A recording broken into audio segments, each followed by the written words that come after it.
Tuesday the 19th of June 2018, 8:42 London. Alliance News. Stocks in London are set to open lower on Tuesday, after the tit-for-tat trade war between the US and China escalated, while Ashton's annual earnings surged and McCarthy.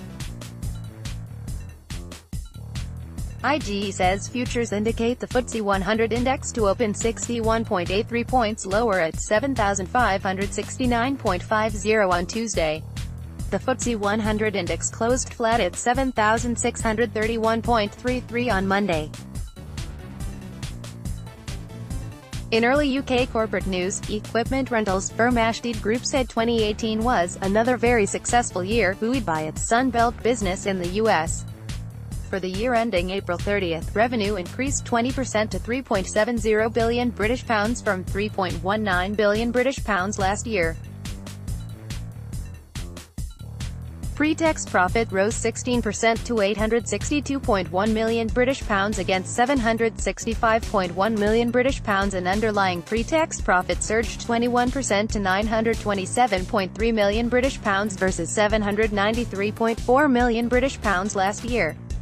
In the US, Sunbelt's revenue came in at $4.15 billion United States dollars, compared to $3.52 billion United States dollars in 2017. Ashton proposed a final dividend of 27.5p, making the total payout 33.0p for the full year, compared to 27.5p in 2017. All our divisions continue to perform well in support of end markets. Thus, with a strong balance sheet to support our plans, the board continues to look to the medium term with confidence, said Chief Executive Jeff Drabble. Retirement house builder McCarthy. The company said its annual earnings were always heavily dependent on a strong spring selling season, and as a result of less favorable conditions is now forecasting to achieve 2,100 to 2,300 legal completions in the financial year ending August, compared to 2,302 in 2017. McCarthy. The group's forward order book, including legal completions, currently stands at £706 million British pounds, up from £639 million British pounds a year ago. The company is now conducting a strategic review led by Chairman Paul Lester. This strategic review will seek to focus on improving margins and ROCE, targeting mid-teens ROCE over the short to medium term, together with a more balanced workflow. Will naturally lead to a more measured growth trajectory and a right-sizing of the group's cost base, with build cost savings as an additional key area of focus. The group will provide a further update on the actions resulting from this strategic review in September, the company said. McCarthy. Plumbing and heating products supplier Ferguson reported that third-quarter profit rose 17% to $356 million United States dollars from $304 million United States dollars last year. Revenue grew 10% to $5.08 billion United States dollars from the prior year's $4.61 billion United States dollars. Revenue was 8% ahead of last year at constant exchange rates and 7.1% ahead on an organic basis. Ferguson also said the sale of Nordic's business Stark Group was completed in March for around $1.20 billion United States dollars. Looking ahead, the company, which was formerly known as Wolseley, said the fourth quarter has started well with organic revenue growth in line with the third quarter. Given the third quarter performance, the group said it is well positioned for a successful outcome for the year, it said.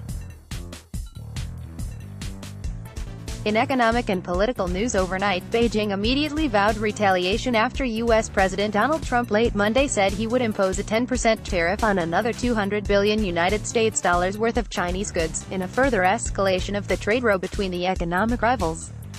The Chinese Commerce Ministry accused the U.S. of practicing extreme pressure and blackmail, saying it was deviating from the consensus reached by the two parties' many consultations, and had disappointed the international community very much. If the U.S. became irrational, China would have to take strong and comprehensive countermeasures, it added. In the U.S. on Monday, Wall Street ended broadly lower, with the Dow Jones Industrial Average ending down 0.4%. The S. In Asia on Tuesday, the Japanese Nikkei 225 index closed down 1.8%. In China, the Shanghai Composite is down 3.6%, while the Hang Seng Index in Hong Kong down 2.6%. Markets in China and Hong Kong resumed trading following the Dragon Boat holiday on Monday. In the International Economic Events calendar, there is Eurozone current account on construction output figures at 0900 BST and 1000 BST, respectively. There also are U.S. housing starts at 1330 BST.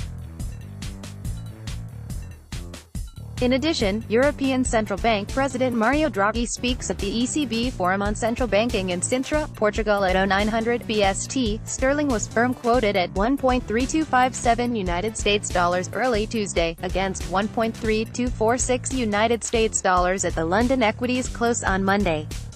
In domestic political news, the UK government faces another battle to appease Brexit rebels in the Commons after Lords again backed giving MPs a meaningful vote on the final Brexit deal.